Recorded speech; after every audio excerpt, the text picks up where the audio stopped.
सोचकर देखिए, जब भी इस दुनिया का संतुलन बिगड़ता है, जब बुराई का अंधेरा हर तरफ छा जाता है, तब एक संरक्षक है भगवान विष्णु, जो रोशनी की किरण बनकर अवतार लेते हैं। उनके कई रूप हैं, पर दो ऐसे हैं जिन्हें सबसे ज्यादा पूजा जाता है। एक है राम, जो मर्यादा की जीती जागती मूरत हैं, और दूसरे हैं कृष्ण, जो प्रेम और कह सकते हैं कि रणनीति के प्रतीक हैं। मजेदार बात यह है कि दोनों का लक्ष्य एक ही था, धर्म की स्थापना करना। लेकिन उनके रास्ते एक दूसरे से बिल्कुल अलग थे, जैसे दिन और रात। तो सवाल यही उठता है कि ये कैसे हो सकता है कि एक ही ईश्वर के दो सबसे बड़े हीरो, दो सबसे बड़े अवतार, और धर्म को लेकर उनका नजरिया इतना अलग। एक तरफ मर्यादा पुरुषोत्तम राम है, जिनके लिए नियम ही सब कुछ थे, और दूसरी तरफ नटखट कृष्ण, जो मानते थे कि कभी-कभी बड़ी अच्छाई के लिए नियमों को थोड़ा मोड़ना भी जरूरी हो जाता है। तो चलिए इस दिलचस्प पहेली को मिलकर सुलझाने की कोशिश करते हैं। आइए अब इस विषय के जड़ में चलते हैं। राम और कृष्ण दोनों विष्णु के ही अवतार थे, और दोनों का मिशन भी एक ही था, धर्म को फिर से स्थापित करना। लेकिन उनके काम करने का तरीका, उनका अप्रोच, उसमें जमीन आसमान का फर्क था। अब इस फर्क को समझने के लिए हमें पहले ये समझना होगा कि आखिर ये धर्म है क्या चीज। तो देखिए, धर्म का मतलब सिर्फ पूजा पाठ करना नहीं है। नहीं, ये तो असल में जिंदगी जीने का एक पूरा तरीका है। हमारे कर्तव्य क्या हैं, समाज के नियम क्या हैं, हमारी नैतिक जिम्मेदारियां क्या हैं, ये सब कुछ धर्म का हिस्सा है। और यही वो पैमाना है जिस पर हम राम और कृष्ण के कामों को समझने की कोशिश करेंगे। राम आए थे त्रेता युग में, एक आदर्श राजा के तौर पर, जो हमेशा नियमों पर चलते थे। और वहीं दूसरी तरफ कृष्ण आए द्वापर युग में, एक दिव्य रणनीतिकार के रूप में, जो नियमों को जरूरत के हिसाब से मोड़ भी सकते थे। बस यहीं से उनके रास्तों का फर्क साफ दिखना शुरू हो जाता है। अब हम आते हैं उनके बीच के सबसे बड़े अंतर पर, कर्तव्य यानी ड्यूटी को लेकर उनका नजरिया। यहीं पर उनकी कहानियां दो बिल्कुल अलग अलग दिशाओं में मुड़ जाती हैं। राम को हम सब जानते हैं मर्यादा पुरुषोत्तम के नाम से, मतलब वो आदर्श पुरुष जो किसी भी हालत में, किसी भी परिस्थिति में मर्यादा नहीं लांघते। ये सिर्फ एक टाइटल नहीं है, ये उनके पूरे जीवन का सार है। उनके लिए नियम पत्थर की लकीर थे, भले ही उसकी कीमत चुकाने के लिए उन्हें अपनों को ही क्यों न खोना पड़े। और उनकी जिंदगी की घटनाएं इस बात का सबूत हैं। चाहे पिता के वचन के लिए राजगद्दी छोड़ देनी हो, या फिर अपनी प्रजा की खातिर अपनी ही पत्नी सीता का त्याग करना हो, राम ने हमेशा हमेशा अपने कर्तव्य को अपनी भावनाओं से ऊपर रखा। मतलब छोटे में कहें तो राम का धर्म नियमों और सामाजिक व्यवस्था पर टिका था।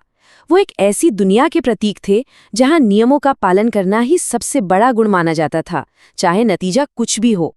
और फिर आते हैं कृष्ण, जो नियमों की एक बिल्कुल ही अलग तस्वीर हमारे सामने रखते हैं।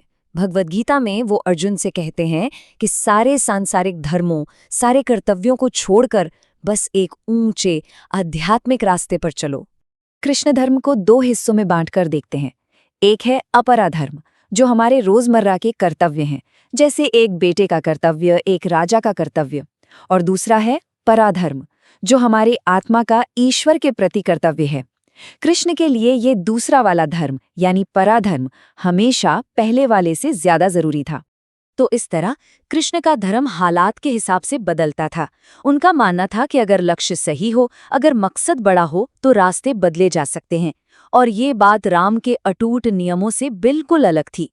चलिए अब जरा युद्ध के मैदान में चलते हैं, क्योंकि यहीं पर उनके तरीकों का ये अंतर सबसे साफ नजर आता है। यहाँ उनकी रणनीतियां एक दूसरे से एकदम जुदा थीं। राम ने रावण के खिलाफ जो युद्ध लड़ा, वो बिल्कुल सीधा और नियमों के दायरे में था। ये अच्छाई और बुराई की आमने सामने की लड़ाई थी, जिसमें अंत में धर्म की ही जीत हुई। वहीं दूसरी तरफ कृष्ण ने कुरुक्षेत्र के युद्ध में खुद हथियार तक नहीं उठाए। वो तो बस अर्जुन के सारथी बने, उनके गाइड बने। उनकी असली लड़ाई तो दिमाग से थी, रणनीति से थी। उन्होंने धर्म को जिताने के लिए ऐसे ऐसे दांव पेच अपनाए जो शायद नियमों के हिसाब से सही नहीं थे। चाहे वो भीष्म को हराने के लिए शिखंडी को ढाल बनाना हो या द्रोणाचार्य को धोखा देना हो, कृष्ण की रणनीतियां अक्सर विवादों में रहीं। लेकिन उनके लिए धर्म की बड़ी जीत के आगे ये सब जरूरी था। अच्छा, तो अब हम इस पूरी चर्चा के सबसे अहम हिस्से पर आ गए हैं। राम और कृष्ण के बीच का ये जो अंतर है ना, ये असल में दो बहुत जरूरी विचारों को सामने लाता है, नीति और नैतिकता। तो नीति यानी कि एथिक्स वो नियम होते हैं जो हमें बाहर से मिलते हैं, जैसे समाज के कानून या किसी संस्था के नियम। ये सबके लिए एक जैसे होते हैं और एक सिस्टम को बनाए रखने में मदद करते हैं। और वहीं दूसरी तरफ है नैतिकता यानी मोरालिटी। ये हमारी अंदर की आवाज है, हमारी अपनी समझ की क्या सही है और क्या गलत। ये हमारे विवेक पर निर्भर करती है और समय और हालात के साथ बदल सकती है। तो अब तस्वीर बिल्कुल साफ हो जाती है ना? राम प्रतीक है नीति के, एथिक्स के, वो कानून के हर अक्षर का पालन करते हैं। और कृष्ण वो स्वामी है नैतिकता के, मोरालिटी के, वो कानून की भावना पर ध्यान देते हैं। उनके लिए बड़े न्याय के लिए साधनों को बदला जा सकता है। तो आखिर में हम ये कह सकते हैं कि राम और कृष्ण दोनों ही धर्म के रक्षक थे, बस उनके रास्ते अलग अलग थे और दुनिया के संतुलन को बनाए रखने के लिए शायद दोनों ही रास्ते जरूरी थे। ये टेबल इस फर्क को बहुत खूबसूरती से दिखाता है। राम थे व्यवस्था को बनाए रखने वाले यानी इंस्टीट्यूशनल, और कृष्ण थे व्यवस्था को बदलने वाले यानी ट्रांसफॉर्मेशनल।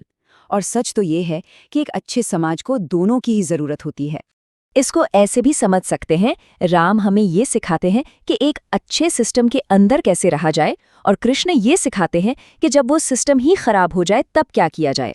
और दोनों ही सीख अपने अपने समय पर बहुत कीमती हैं। और इसी सवाल के साथ हम अपनी बात खत्म करते हैं कि असली धर्म आखिर है क्या? हर कीमत पर नियमों का पालन करना, या फिर ये जानना कि कब बड़ी भलाई के लिए उन नियमों को तोड़ना जरूरी हो जाता है? शायद इसका जवाब हम सबको अपने अंदर ही खोजना होगा।